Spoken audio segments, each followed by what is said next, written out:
presidente de los Estados Unidos, Donald Trump, que está entre que gobierna y que está en campaña para la reelección, habla fuerte, arremete en contra de México, amenaza con cerrar lo que llama the damn border, la maldita frontera, si el gobierno de López Obrador no detiene el arribo de dos presuntas caravanas de migrantes centroamericanos que, aseguró, se dirigen hacia territorio norteamericano. Hablaba así.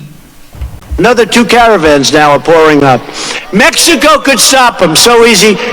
And you know what? If they don't, it's going to cost them a hell of a lot of money, honestly. Because they could do it so easy. And if they don't, and I'm telling you right now, we will close the damn border. Si no paran este proceso migratorio, les va a costar a hell of a lot of money, un montón de dinero. Y dice, ¿y saben qué? We're gonna close the damn border.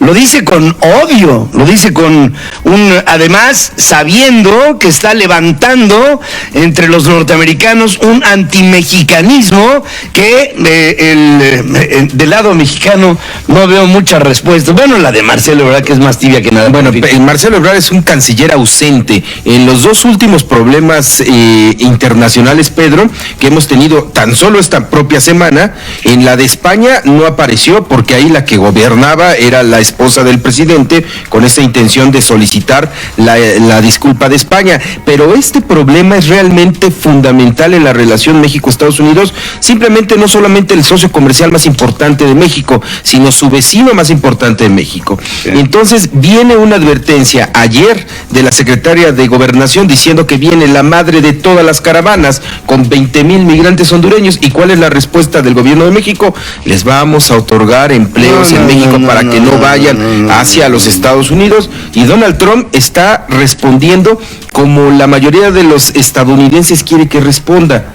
Y es lo que además le estamos haciendo la campaña a Donald Trump. El caldo gordo al presidente. De verdad, la posición de we're gonna close the damn wall es, desde mi punto de vista, hablo como mexicano, a mí me da una enorme indignación que hablen así de mi país. La maldita frontera, como diciendo, maldigo ser vecino de México. Bueno, no como diciendo, lo está diciendo. Está diciendo que habla de la maldita vecindad.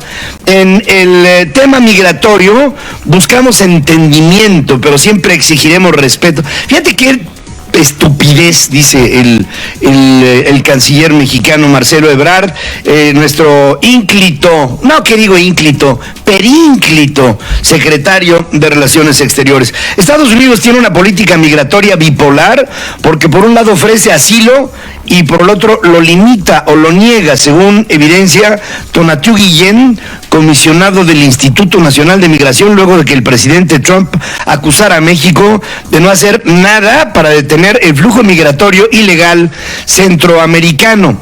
Quiero decir, y lo digo aquí abierta y enfáticamente, el Instituto Nacional de Migración es un instituto corrompido hasta las entrañas y es por eso que no tiene ningún tipo de autoridad para hablar de nada que tenga que ver con este proceso migratorio que sufrimos los mexicanos todos los días.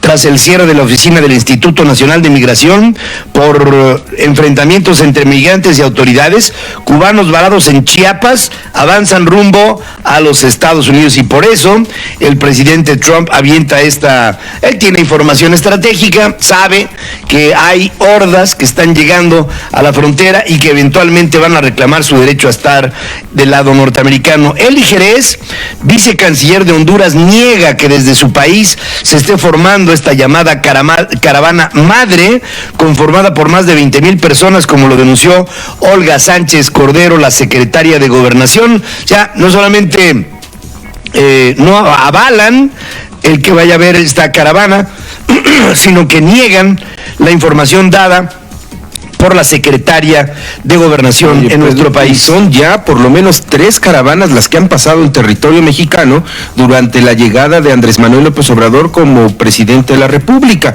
Recordarás que a finales de año se dio la primera caravana que terminó estando en Tijuana. ¿quién se acuerda qué pasó con esos centroamericanos que llegaron a territorio mexicano y no pudieron pasar hacia la frontera de los Estados Unidos? Se quedaron en Tijuana. Hablábamos de problemas de salubridad, hablábamos de problemas de empleo, hablábamos de problemas de adaptación hacia territorio mexicano y hablábamos del crimen organizado. Lo recordarás que en esa época, cuando empezó Central FM Equilibrio en noviembre, hablábamos que estos centroamericanos podrían ser víctimas fácil del crimen organizado. ¿Qué pasó después? Eso. Apareció lo del vehículo de este autobús, el cual fueron desaparecidos muchos de sus de las personas que iban sobre este autobús, y hasta el momento no sabemos ni dónde están los de la primera caravana en Tijuana, ni dónde están en aquella los que iban en ese vehículo detenido, ¿no? Fíjense que los problemas que se contienen en la frontera vienen a repercutir en una problemática sociopolítica para México, porque entre otras cosas, aquí, como todo lo que hacemos, no hay una previsión para ello, no hay ni siquiera una partida presupuestal para enfrentar el problema, y dejamos que se resuelva solo. Y en esta soledad sobre la problemática migratoria, pues el presidente de México ahora no solamente no contiene a estas hordas migratorias, sino que estimula el que éstas lleguen, porque aquí les vamos a dar trabajo. La Cámara de Diputados dio explicaciones y aclara dudas a la Coordinadora Nacional de Trabajadores de la Educación sobre la reforma educativa. Mario Delgado, el presidente de la Junta de Coordinación Política en la Cámara de Diputados, dilucidó que la evaluación no será punitiva, sino formativa, y que el nuevo centro de evaluación no los afectará.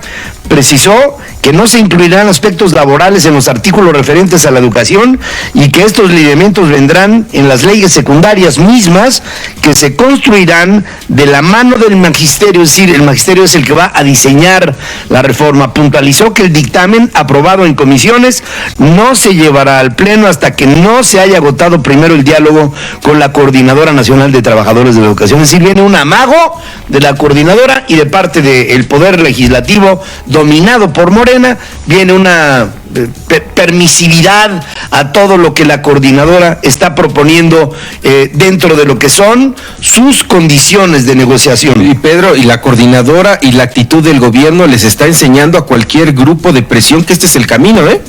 Si vas y bloqueas la Cámara de Diputados durante una semana, si vas y prohíbes la sesión de los diputados y de los senadores, si te le pones enfrente al presidente de la República a través de las manifestaciones y de los medios de comunicación, del choque, del bloqueo, Pedro, estás logrando lo que quieres en este país, ¿eh? Si cierras las vías férreas y paralizas a la economía mexicana, luego de enormes manifestaciones de repudio a esto por parte de los empresarios, entonces tienes derecho a ser escuchado. Esteban Moctezuma, secretario de Educación, habla de la asignación de plazas. Entonces, una de las cuestiones que estamos viendo es cómo se logra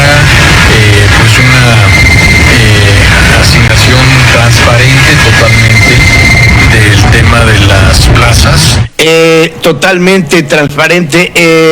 Se sabe que no tienen forma de controlar a esas plazas que son controladas por los maestros. Eloy López, secretario general de la coordinadora en Oaxaca, dice que de lo expuesto por Delgado, también el coordinador de Morena en San Lázaro, Adela Piña, presidente de la Comisión de Educación, y Esteban Moctezuma, secretario de Educación, será informado a las bases para definir las acciones que tomarán en la Ciudad de México fíjense, la siguiente semana, la semana que viene, podría ser una semana en donde la capital de la República Mexicana se convierta en rehén de los miembros de la coordinadora en función de todas sus reivindicaciones políticas. Coincidencias en la cual nos tendrá que permitir llegar a acuerdos.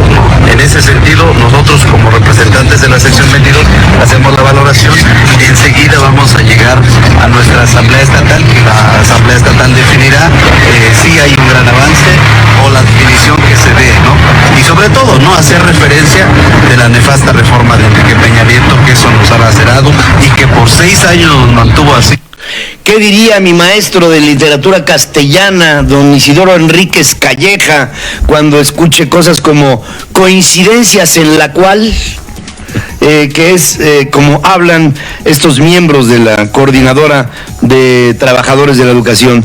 Entre el martes y el miércoles próximos se va a llevar a cabo un segundo encuentro con la coordinadora que levantó el cerco a la Cámara de Diputados. Hombre, muchas gracias. Sentenció que contempla retomar su protesta la semana que viene. El PAN solicitará la remoción de Porfirio Muñoz Ledo, presidente de la Cámara de Diputados, por su abierta incapacidad para garantizar que haya las sesiones en el Pleno.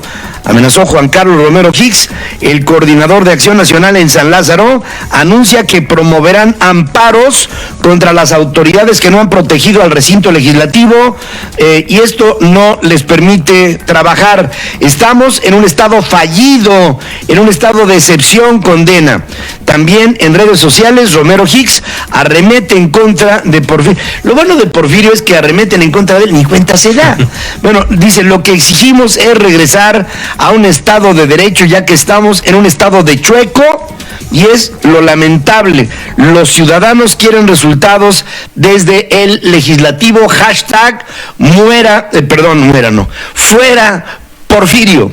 La remoción del presidente de la mesa directiva de la Cámara de Diputados, porque el artículo 61 con toda claridad establece como obligación unipersonal que el presidente de la mesa directiva tiene que proveer lo necesario para la inviolabilidad del recinto y el ejercicio de las funciones de los propios legisladores.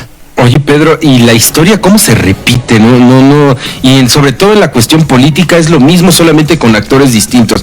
Esta petición la escuché cuando el PAN dirigía la Cámara de Diputados por parte del PRI y del PRD. Lo escuché en su momento cuando el PRI dirigía la Cámara de Diputados del PAN y del PRD. Entonces, es exactamente lo mismo lo que estamos viviendo, lo mismo. Es un estado fallido y creo que ahí sí todos podríamos coincidir que lo que hoy tendría que ser garantizable por el Estado mexicano y falla, empezando por tu seguridad y la mía, se convierte en que pensemos que hay un Estado fallido que está a través de ocurrencias y de pegarle a la piñata con un dale, con los ojos tapados, tratando de ver en qué momento dan el trancazo definitivo para que la piñata se rompa. Porfirio Muñoz Ledo Revira sostiene que la sesión de ayer se pospuso con el consenso de todas las fuerzas políticas y a petición expresa de la oposición, incluido ahí el PAN. Optaré por el diálogo y la razón ante radicalismos de la coordinadora y golpismo de los panistas, escribe Porfirio Muñoz Ledo en las redes sociales. Antes, en medio de críticas de la oposición, el Senado consintió que la Cámara de Diputados no sesionara por más de 3 días a causa de los bloqueos de la coordinadora. Aquí les informamos a través de Roberto José Pacheco que no sería hasta la semana que entra. Martí Batres, acabáramos de estar, presidente de la mesa directiva, fue cuestionado por tomar la decisión sin el aval del Pleno, aunque alegó que los integrantes del órgano sí se lo dieron. Le vale gorro, hombre, pues Martí Batres al frente en el Senado, tiene el apoyo del presidente, lo ha tenido siempre, no entiendo por qué, pero el hecho es que hace lo que se le viene en gana. Erandi Bermúdez, senador de el PAN, reprochó que Porfirio, presidente de la Cámara, no haya apelado a la fuerza pública para garantizar que hubiera trabajos legislativos conducentes. El Sindicato de Trabajadores de la Cámara de Diputados exige a Porfirio seguridad y libre tránsito a fin de cumplir con sus labores. También pidió que no vuelva a ocurrir una detención como la del miércoles pasado, en la que 500 personas, entre empleados, diputados y representantes de medios de comunicación, fueron retenidos por más de 3 horas y media por la Coordinadora Nacional de Trabajadores. La coordinadora se convirtió en una especie como de la aduana en el recinto legislativo. Mientras las distintas instancias se ocupan de destrabar el conflicto magisterial, el presidente de México se preocupa porque no se piense que su gobierno es igual a gobiernos anteriores y solo por eso instruyó a que se quite de la reforma educativa todo lo que afecte a los profesores. instrucción que se quite todo, porque no les voy a dar el gusto a los conservadores de que digan de que somos iguales. De que digan de que somos. Y fíjense que no pueden decir de que somos porque de que somos, ¿no? El hecho es que el presidente, con ello, lo que está tratando es de conquistar el ánimo de los maestros para de ahí conducir una reforma que no tenga oposiciones en la parte, digamos, actuante dentro de la educación en México. Está echándose a los maestros al morral, órale. Y cuando los padres de familia reaccionen, a ver, entonces, ojalá y algún día reaccionen los padres de familia. Como padres de familia, yo me pregunto, si se está diseñando una reforma educativa para educar a mis hijos y de ella no tengo la menor idea más que la complacencia a la coordinadora y al sindicato, entonces yo como padre de familia, si es que soy responsable por mis hijos, tendría yo que reaccionar. A pesar de los estragos, Olga Sánchez Cordero secundó a su jefe y además negó que se hayan paralizado. Bueno, pues ahora sí la secretaria la perdimos. Dice que no hubo parálisis en el Poder Legislativo, que son ideas de uno, ¿no? El presidente lo que ha querido siempre es abrogar la reforma educativa y es la instrucción, abrogar la reforma educativa anterior. ¿Parálisis legislativa, secretaria? ¿Hay parálisis legislativa en este momento? ¿Se está hablando así por parte de la oposición? Bueno, se está hablando así, pero yo creo que vamos a avanzar y yo creo que la gente va a permitir que las sesiones del Congreso sigan, dice la señora Olga Sánchez Cordero. Y creo que esta declaración de Olga Sánchez Cordero detalla lo que quiere hacer Andrés Manuel y el proyecto de Andrés Manuel López Obrador en materia de educación. Lo único que les interesa es abrogar la reforma educativa que se hizo en el sexenio pasado, pero las propuestas para una educación en México, no hay. Las propuestas para adelantar la calidad educativa para que los chavos y los jóvenes puedan estar a la altura de lo que se está compitiendo actualmente, eso no importa, Pedro. Eso, mira, con que se abrogue la reforma educativa, hay, como decía el propio secretario de Hacienda, con los recortes, pues después vemos cómo lo arreglamos, ¿no? El día que un miembro de la Coordinadora Nacional de Trabajadores de la Educación sea nombrado Premio Nobel de Medicina, ese día me callo y no volveré a hablar ante los medios. El uso de recursos del Fondo de Estabilización de los Ingresos Presupuestarios para apoyar a Petróleos Mexicanos sí afectaría a la deuda pública. Esto lo alerta HR Ratings. Avisó que no perjudicaría directamente el nivel del balance financiero del gobierno federal ni su deuda. Al cierre del 2018, el Fondo de Estabilización de Ingresos Presupuestarios llegaba a 279,800 millones de pesos, monto que representa más o menos el 56% del déficit público observado en ese mismo año, según datos de Hacienda. Ya está este gobierno empezando a echar mano de los ahorros históricos del país para pagar a una Petróleos Mexicanos y a toda su corrupción. 3 consejeros independientes de Pemex podrían renunciar en breve porque no están de acuerdo con la estrategia del presidente para rescatar a la paraestatal, según publica The Wall Street Journal. Se trata de los miembros de la Junta Directiva, María Teresa Fernández, Carlos Elizondo y Octavio Pastrana, a quienes les preocupa que el gobierno federal no haya proporcionado un análisis técnico sobre la rentabilidad del proyecto de Dos Bocas en Tabasco, que es otra ocurrencia del presidente de la República. Ante la Fiscalía General de la República fue ratificada la denuncia por fraude en contra de Carlos Romero de Champs, lo digo así de pausado para que se oiga, líder del sindicato petrolero, una demanda interpuesta por Sergio Morales, trabajador de Petróleos Mexicanos y líder del Frente Nacional Petrolero. Esto fue fincado el pasado 27 de febrero.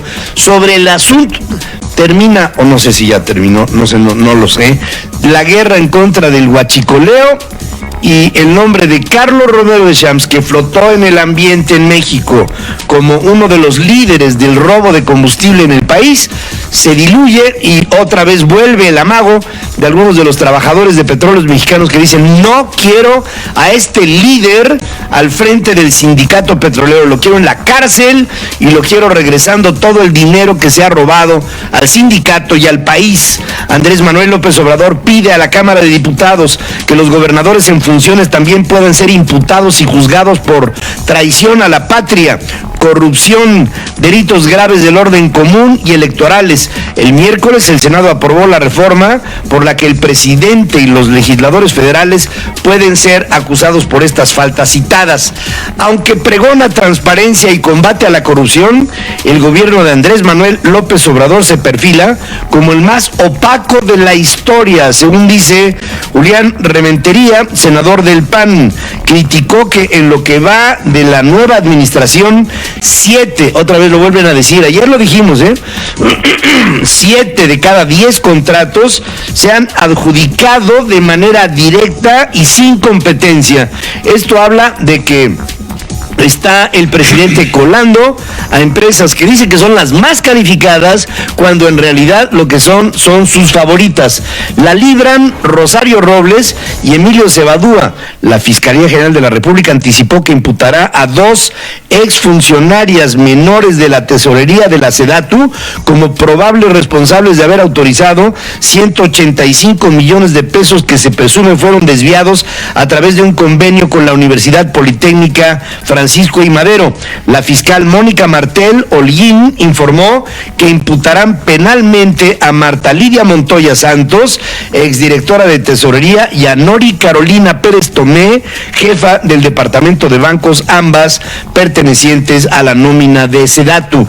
La Secretaría de Marina justificó que el disparo a un pescador en San Felipe, Baja California, fue un accidente derivado de un forcejeo durante un operativo. Antes de la explicación, pescadores incendiaron vehículos, incendiaron lanchas, una casa móvil de las instalaciones locales de la Profepa, y para todo esto la Secretaría de Marina minimiza el hecho.